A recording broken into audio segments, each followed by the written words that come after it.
Salam sejahtera, terima kasih kerana bersama dengan saya di Nazilin Unity Channel. Ini hadiah paling besar daripada Datuk Seri Anwar Ibrahim untuk rakyat Kelantan. Bahkan dijangkakan dengan pengumuman daripada Anwar Ibrahim ini, ada dua perkara yang berlaku. Pertama, ia secara otomatiknya menidakkan ataupun membuang sentimen kononnya kerajaan pusat persekutuan menganaktirikan kerajaan-kerajaan negeri di bawah pimpinan Perikatan Nasional. Dengan inisiatif daripada Anwar Ibrahim dan kerajaan persekutuan yang diumumkan ini, maka terbuktilah Anwar tidak pernah berdendam dengan kerajaan-kerajaan negeri di bawah Perikatan Nasional. Bahkan Anwar Ibrahim juga pernah kata, nak bantuan tu bekerjasamalah dengan kerajaan, bukan terus nak mengecam, nak memaki hamun, nak memburuk-burukkan Perdana Menteri maupun memburukkan kerajaan persekutuan. Adalah tu Menteri Besar yang disindir oleh Anwar Ibrahim. Hari ini terbukti Menteri Besar Kelantan tidak pernah kita dengar memburuk-burukkan kerajaan perpaduan. Akhirnya apa yang mereka dapat? Kemajuan. Ini yang kita hendaki. Itu pertama. Yang kedua, adakah dengan pengumuman daripada Anwar Ibrahim ini ada harapan Parti Pakatan Harapan ada kerjasama baru dengan PAS? Ingat, dalam politik tiada musuh yang kekal, tiada rakan yang kekal. Semuanya dinamik, boleh berubah bila-bila masa. Hari ini apabila Anwar Ibrahim menyatakan lepas ini, jemaah haji di Kelantan boleh terbang terus dari LTSIP ke Mekah. Jemaah haji di Kelantan selepas ini boleh menggunakan lapangan terbang Sultan Ismail Petra, LTSIP di Kota Bahru untuk terbang terus ke Mekah. Wow, ini satu berita paling gembira untuk umat Islam yang ada di Kota Bahru maupun di Kelantan. Mereka tidak perlu lagi bersusah payah berkumpul di Kuala Lumpur International Airport ataupun KLIA untuk pergi ke Mekah. Mereka hanya perlu berada di Kota Bahru di LTSIP untuk terus terbang ke Mekah. Perdana Menteri Datuk Seri Anwar Ibrahim berkata, untuk merealisasikan hasrat itu, Kerajaan Persekutuan bersetuju untuk menambah landasan LTSIP sejauh 400 meter lagi, kata beliau. Menurutnya, penambahan landasan itu merupakan permintaan dari Kerajaan Negeri Kelantan agar LTSIP boleh menjadi landasan antarabangsa sekaligus memudahkan jemaah haji di Kelantan selepas ini. Fasa 1 sudah siap dan Menteri Besar Datuk Muhammad Nasharuddin Daud ucap terima kasih. Tapi beliau minta tambah lagi landasan sepanjang 400 meter untuk menjadikan Kelantan sebagai lapangan terbang antarabangsa. Oleh itu, Kerajaan Persekutuan bersetuju untuk menambah landasan tersebut dan kita akan laksanakan secepat mungkin supaya jemaah haji akan terbang terus dari Kota Bahru ke Jeddah, katanya lagi. Beliau berkata demikian ketika berucap pada Majlis Sambutan Aidilfitri Madani 2024 di Pusat Transformasi Luar Bandar ATC Tunjong yang turut dihadiri Menteri Pertanian dan Keterjaminan Makanan Datuk Seri Muhammad Sabu serta Menteri Sumber Asli dan Kelestarian Alam Nik Nazmi Nik Ahmad. Tambah Anwar, beliau akan meminta Menteri Pengangkutan Anthony Loke Siu Fuk untuk menyegerakan pembinaan LTSIP yang sedang dilakukan ketika ini. Petang semalam, Anwar sempat meluangkan masa hampir 30 minit untuk meninjau fasiliti dan kemudahan yang disediakan di Terminal Baharu LTSIP Fasa 1 yang mula beroperasi semalam. Pengoperasian Fasa 1 terminal itu mampu menampung 1,5 juta penumpang.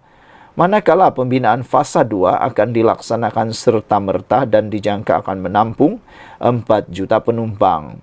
Terminal baharu itu memiliki lebih 20 kaunter penerbangan, parking kenderaan bertingkat, laluan khas untuk pemandu teksi, balai bomba dan penyelamat, terminal, pertambahan ruang tempat meletak kapal terbang dan sistem operasi tanpa tunai untuk memudahkan penumpang.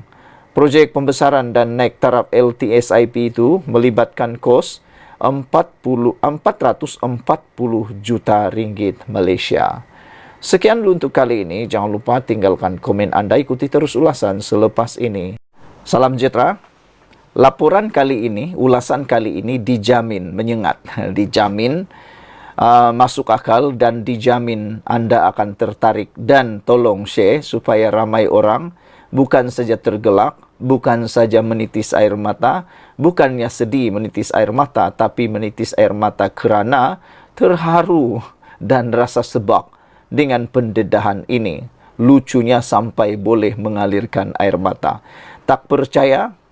Ikuti terus ulasan ini yang dipetik dari para Harapan Daily. Ditulis oleh Norman Rezwan. Saudara-saudara sekalian, ini disenaraikan oleh beliau, yaitu Norman Rezwan. Ini disenaraikan senarai kempen Perikatan Nasional di KKB selama seminggu. Semuanya isu kedai kopi. Tak percaya? Ikuti terus ulasan ini. Terbukti selepas seminggu kempen PRK itu, semuanya yang dinyatakan oleh Perikatan Nasional adalah isu-isu yang bermain di kedai kopi yang tidak berguna langsung menurut Norman Rezwan. Apa yang ingin dibawa Perikatan Nasional untuk warga Kuala Kubu Bahru? Persoalan ini sangat penting.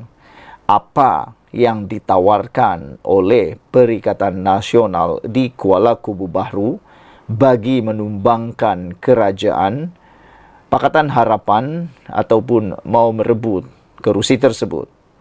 Kegilaan apa pembangkang main isu kedai kopi?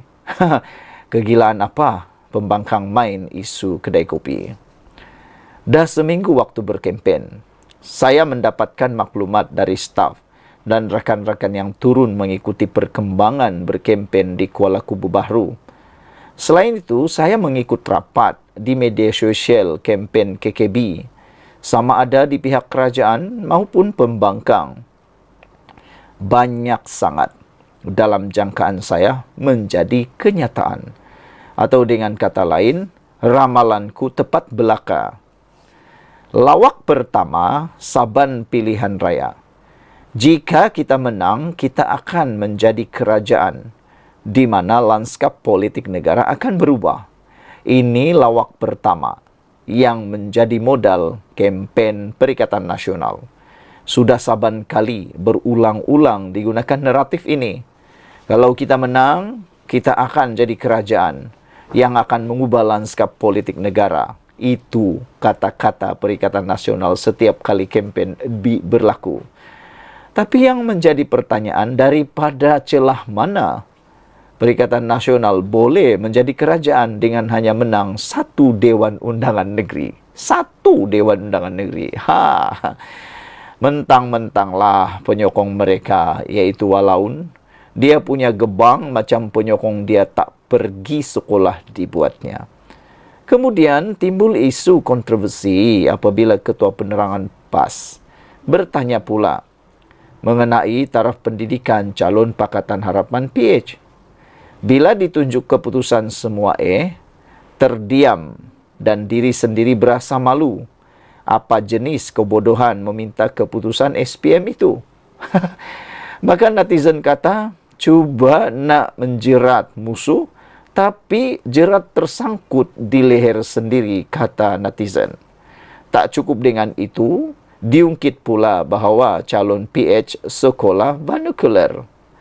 Apa kena-mengena dengan sekolah itu?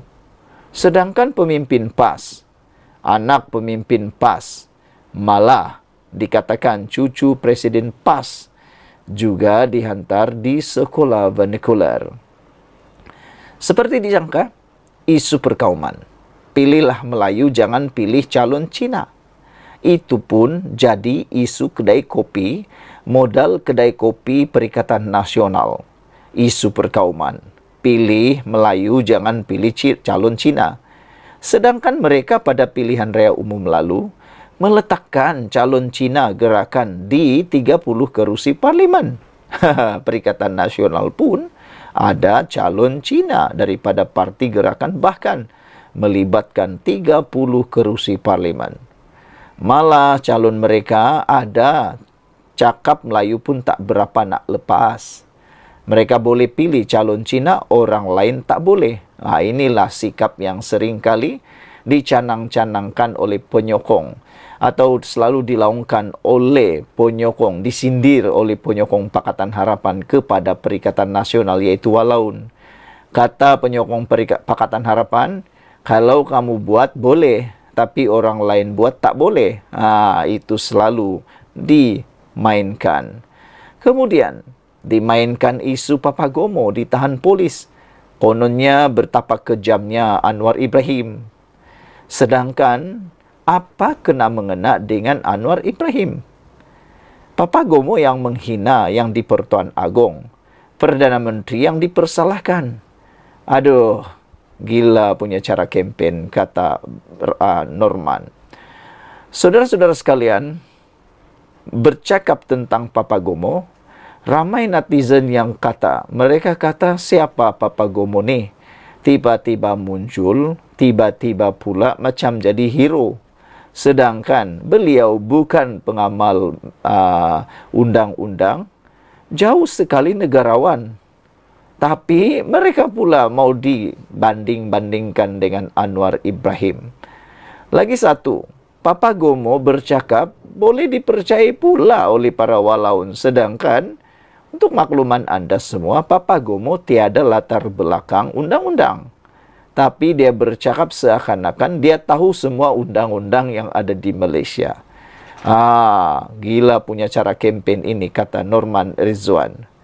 Calon perpaduan pakai selendang dijadikan isu kononnya hendak menipu orang Melayu. Orang Cina kamu takbir, walaun sahut takbir, itu okey pula, kata Norman Rizwan. Maaf cakap, apakah kebengangan ini sangat kempen PN ni? Tak boleh ke jaga sikit maruah pengikut kamu tu? Janganlah diperbodohkan mereka sebegitu rupa, tulis beliau. Akhirnya saya melihat jika PN menang, apa mereka nak buat untuk penduduk Kuala Kubu Baru. Hendak janji bulan dan bintang, mereka bukan kerajaan. Sukar mendapat peruntukan dari kerajaan negeri. Jadi, kempen mereka pasal kelulusan SPM, Melayu Cina, Papagomo hina Agong, konon menang PN jadi kerajaan, isu pakai tudung. Betul-betul. Mereka buat walaun pemikiran IQ bawah 50. Sebab kempen mereka betul-betul nak perbodohkan rakyat. Datang pula Noh Omar, cerita pasal apa dia buat. Masa dia jadi timbalan Menteri Dalam Negeri? Ingatkan nak beri cadangan-cadangan atau manifesto terbaik untuk penduduk KKB. Sebab itu, saya katakan, pembangkang main isu kedai kopi. Sebab itu, pagi ini saya menulis ala santai kedai kopi. Nak kempen style PH jadi pembangkang tak boleh sebab PH tak makan rasuah.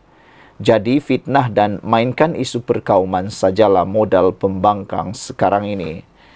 Dulu, Inggris yang suka perbodohkan orang Melayu. Zamanlah ini bangsa saya sendiri memperbodohkan bangsa Melayu, kata Norman. Kita mahu perpaduan rakyat Malaysia, tapi mereka mahukan perpecahan. Sekian dulu untuk kali ini. Jangan lupa tinggalkan komen anda, tekan butang subscribe. Kita jumpa lagi. Bye-bye.